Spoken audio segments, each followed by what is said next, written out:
दोस्तों नमस्कार, मैं हूं आर्किटेक्ट अशोक गोयल। 30 जनवरी को जेई पेपर 2 का इम्तहान होने वाला है। देश भर के जो प्रेस्टिजियस आर्किटेक्चर कॉलेज हैं, जिनमें 3 एसपी आते हैं, एनआईटीज आते हैं और इसी प्रकार के ढेर सारे अन्य सरकारी आर्किटेक्चर कॉलेज आते हैं, उसमें प्रवेश पाने के लिए जेई पेपर 2 का इम्तहान देना और उसमें अच्छा स्कोर लाना बहुत ज़रूरी है। जेई पेपर 2 का इम्तहान जैसा आप जानते हैं 2 बार होता है। 30 जनवरी को इसका पहला अटेम्प्ट होगा और अप्रैल में इसका दूसरा अटेम्प्ट होगा। बहुत सारे एस्पिरेंट सोचते हैं कि पहले अटेम्प्ट में सिर्फ जाके देख आते हैं कि क्या आता है और बढ़िया तैयारी हम करेंगे दूसरे अटेम्प्ट की।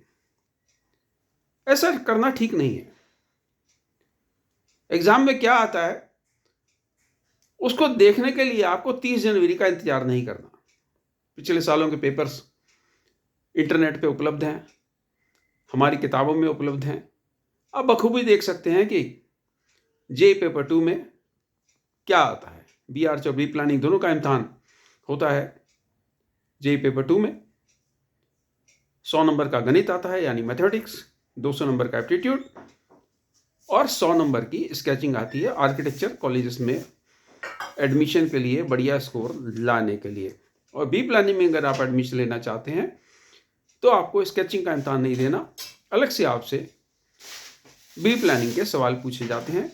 और अगर आप दोनों में ही प्रवेश पाने के लिए कोशिश करना चाहते हैं तो आप बी आर्च और बी प्लानिंग दोनों का ही इम्तहान दे सकते हैं।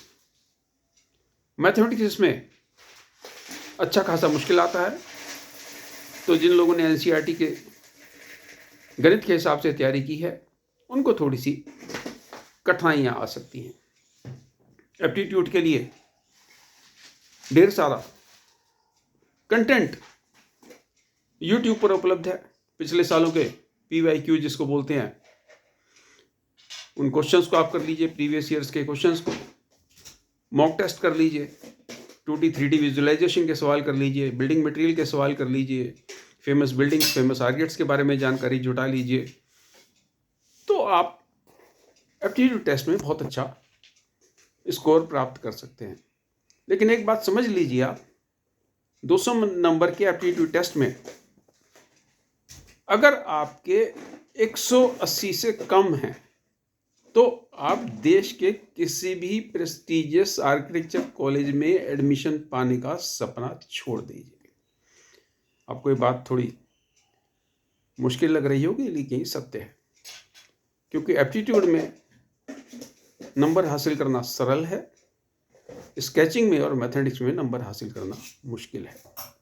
स्केचिंग के 2 क्वेश्चन रहते हैं और स्केचिंग में वही एस्पिरेंट अच्छे नंबर प्राप्त कर पाएंगे जो लंबे समय से स्केचिंग की प्रैक्टिस कर रहे हैं, ड्राइंग बनाने की प्रैक्टिस कर रहे हैं, 1.2 पॉइंट पर्सपेक्टिव की प्रैक्टिस कर रहे हैं, शेडिंग और कलरिंग की प्रैक्टिस कर रहे हैं। मैथमेटिक्स जैसे मैंने बताया खासा टफ रहता है। आप पिछले सालों के पेपर्स उठा के देख लीजिए कि 25 से 30 क्वेश्चन आप आधे घंटे में या 40 मिनट में हल कर पाते हैं कि नहीं कर पाते।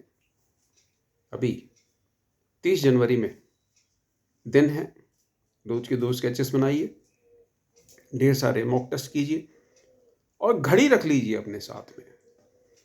3 घंटे में आपको गणित भी करना है, एप्टीट्यूड भी करना है और 2 स्केच भी बनाने हैं। स्केच बनाने में तकरीबन 1 घंटा निकल जाता है और बल्कि 1 से 1.5 घंटा इसमें निकल जाता है। तो बचे हुए समय में आपको गणित करना है, एप्टीट्यूड करना है। एप्टीट्यूड की अगर आपकी अच्छी तैयारी है तो आप एप्टीट्यूड के 200 नंबर के 50 सवाल मात्र 45 मिनट में हल कर सकते हैं। 4 ऑप्शन में से जो करेक्ट ऑप्शन है, देखते ही अगर आपको समझ में नहीं आया तो इसका मतलब वो वाला सवाल आपको नहीं आता एप्टीट्यूड का। मान लीजिए ये सवाल है कि इंडिया हैबिटेट सेंटर के 4 आर्किटेक्ट में से किसका नाम आपने चुनना है, तो उसमें सोचने विचारने का नहीं है।